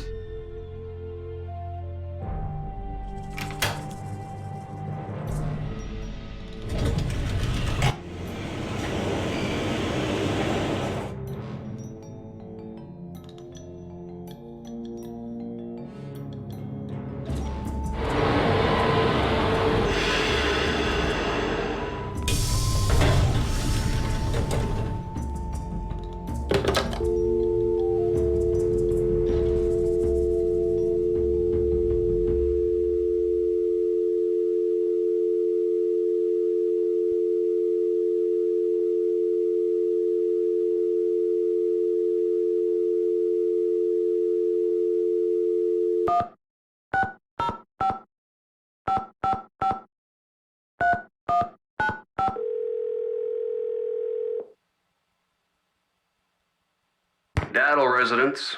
Hi, may I speak to Henry Daddle, please? Speaking. Mr. Daddle, my name is Nancy Drew. This is a long shot, but I'm calling regarding a Maya artifact that was bought at auction in 1898 by one Henry Albert Daddle. Does that ring any bells? Sure. Henry Albert Daddle Sr. was my great-grandfather. You're talking about the jade carving, right? Yes, exactly. Wow, I can't believe my luck. Well, it's a lucky life if you ask me. So what can I do for you? I'm investigating a recent rash of thefts around the country involving similar Maya artifacts. Any information you could give me about the one your great-grandfather bought would be very helpful. I see. Well, I was the last to inherit the carving, but my daughter Penelope was so intrigued with it that I gave it to her. I'm sure she'd be happy to talk to you about it. Why don't you give her a call on her line? It's 555-3197.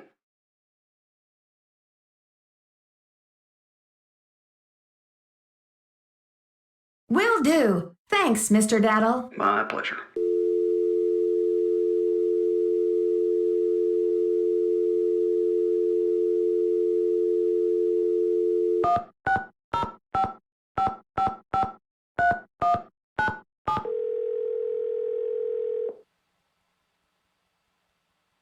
Hello? Hi, is this Penelope? Not even. Oh, is this 605-555-3197? Yeah, but no one calls me Penelope anymore. Except my parents, that is. To my friends, the art world, and anyone else who made it out of the 20th century, I'm Poppy.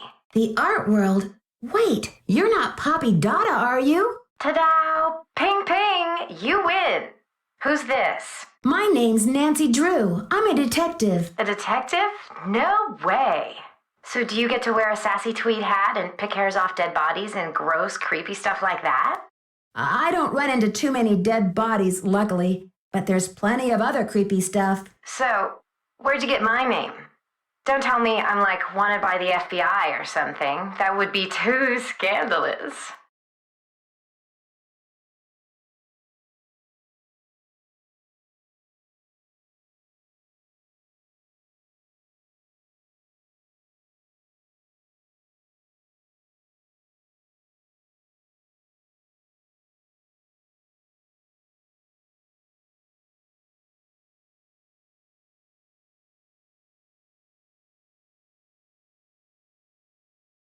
Not quite. Taylor Sinclair told me about you. I saw one of your paintings in his office here in Washington, D.C. So, how do you know Big Bunny Sinclair?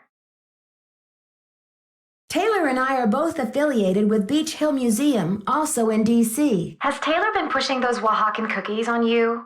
You haven't eaten one, have you?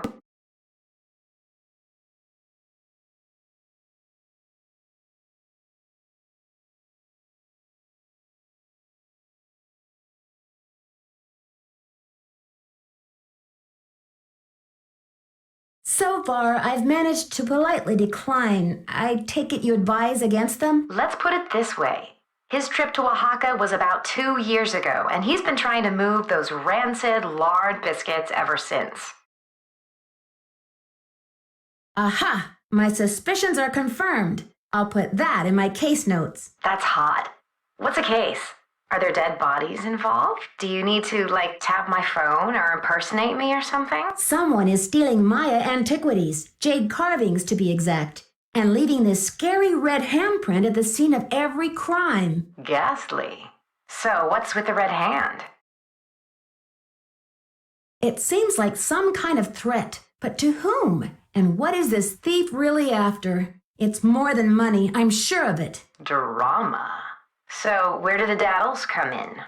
I got a tip that your great-great-grandfather bought a jade carving much like the ones that are being stolen. I'm hoping to take a look at it. You mean that ancient green rock with the weird symbol on it? I slapped some shoe polish on it and stuck it in one of my paintings. You're kidding. That's a one-of-a-kind Maya artifact, a piece of history. It's hundreds of years old. It's worth a lot of money. That's the whole point. Have you heard the saying that a work of art is never finished, just abandoned? Well, I'm taking that idea to the limit. by making art that will keep changing as different people encounter, perceive, and interact with it. I'm tired of artwork that says, don't touch. I'm all about letting go, about sending my work into the world and seeing how it continues to become. Don't you see? It's an organic process. I mean, how can people really relate to art if it doesn't come to life and grow and die, just like they do? That carving is part of something bigger now. I can't imagine your dad would be very pleased about this. Does he know? Oh, Nancy, don't be such a prude. Taylor's probably still got that artwork. At least, I don't think he sold it yet. Why don't you ask him? Tell him you want to see the piece called Deadly Midnight Snack.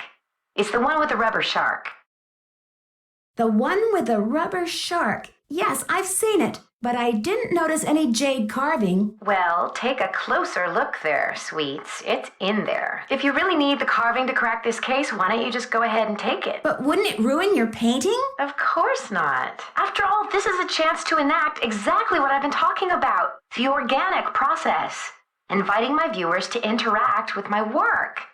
The deal is, you can take the carving, but you have to put something in its place. I can choose anything?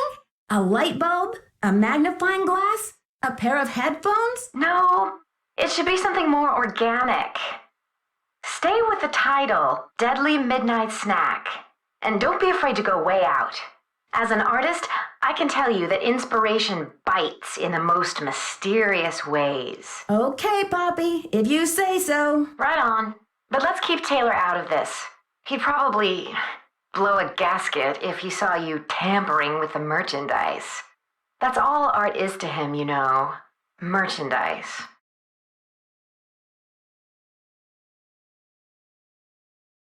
I'll make sure he doesn't detect a thing. Good luck, Nancy.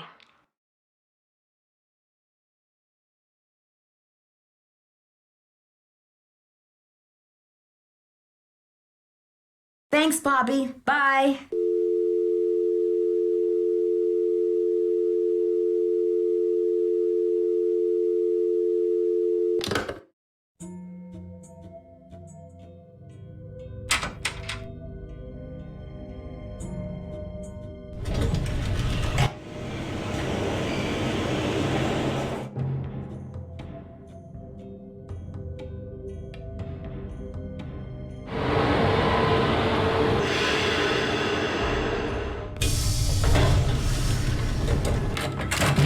Any news? Mind if I help myself to one of those scrumptious-looking Oaxacan cookies? Be my guest.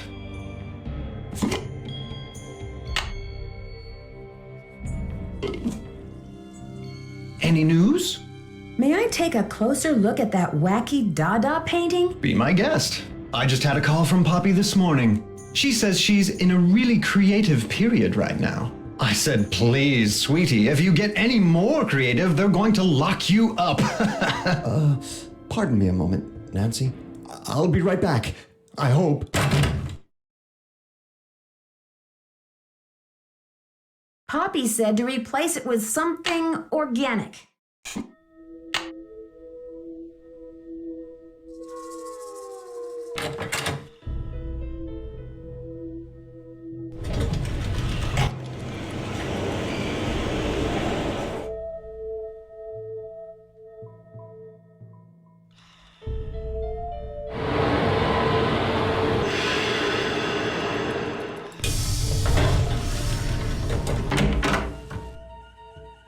Good afternoon, young lady. According to your notes, Pacal made a 6-part key to the Whisperer's tomb and scattered the pieces around the world. Do you remember anything about this? 6 keys? 6 keys? 6 keys! Nancy, what are the 4 corners of the world? North, south, east, and west. Plus the first king, Pacal himself, and the Copan fool. When they're all assembled, they open the tomb. Don't you see? This is why I stole the Pacal, to prevent some other schemer from putting the key together. Maybe I'd better tell Joanna what's going on. You must keep this to yourself for now. It's your only hope of getting to the bottom of this.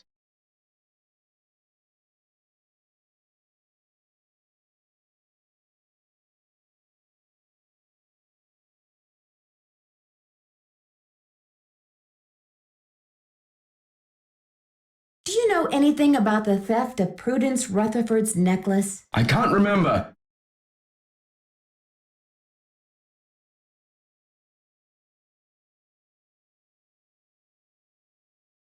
One of the pieces that was stolen from the Chaco Canyon Cultural Center was a jade carving with an unusual glyph on it. Do you remember translating it? I can't remember.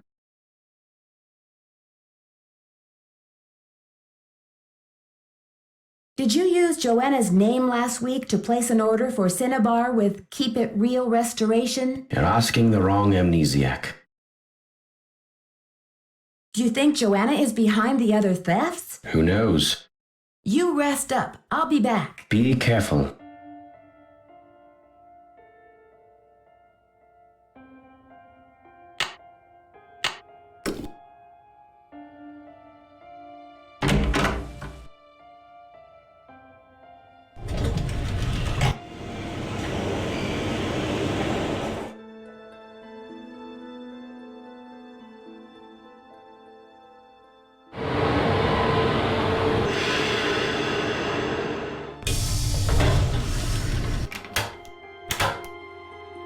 Hello. I should get back to the museum. Goodbye.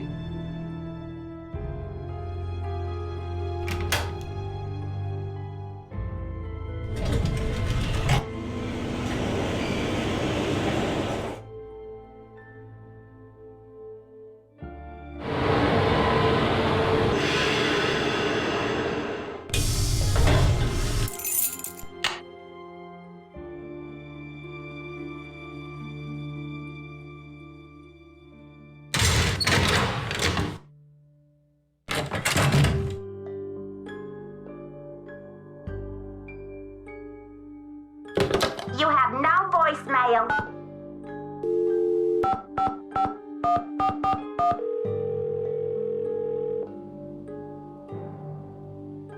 Boswell, Jackson, and Rose, how may I direct your call? I'd like to speak to Franklin Rose, please. I'm sorry, but Mr. Rose is out of the office. Would you like to try back later? Sure. Thank you for calling Boswell, Jackson, and Rose.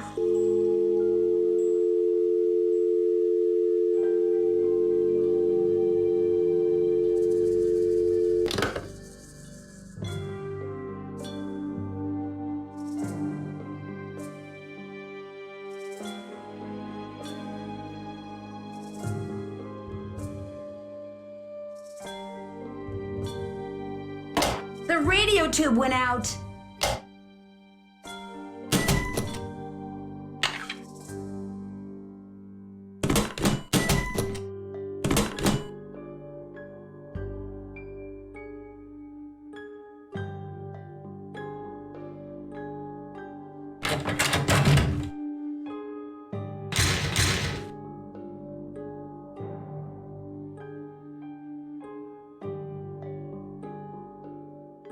It's locked.